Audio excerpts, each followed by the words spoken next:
আজি মই তিল আৰু গাহৰি বনাবলৈ লৈছোঁ। এয়া তিল লৈ লৈছোঁ জোখ অনুযায়ী।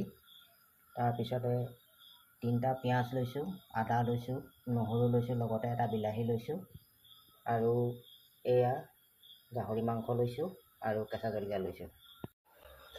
তিলখিনি মই মিক্সিত মাৰি ল'লোঁ। মাৰি পেলাই এতিয়া মই ইয়াত মিলাই ল'ম ধুনীয়াকৈ। এয়া তিল দিলোঁ আৰু লগত বিলাহী দিছোঁ। তাৰপিছত পিঁয়াজ দিছোঁ। তাৰপৰা আদা দিছোঁ আৰু কেঁচা জলকীয়া দিছোঁ। এইখিনি বস্তু দি আৰু জোখ অনুযায়ী অলপ নিমখ দি লৈছোঁ। আপোনালোকে জোখ অনুযায়ী নিমখটো দিব।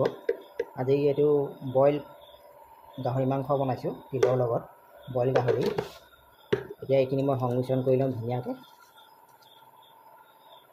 সানি হৈ গ'ল। ইয়াৰ পিছত মই কুকাৰত দিম। বস্তুখিনি সংমিশ্ৰণ কৰা হৈ গ'ল। এতিয়া এয়া কুকাৰত ভৰালোঁ।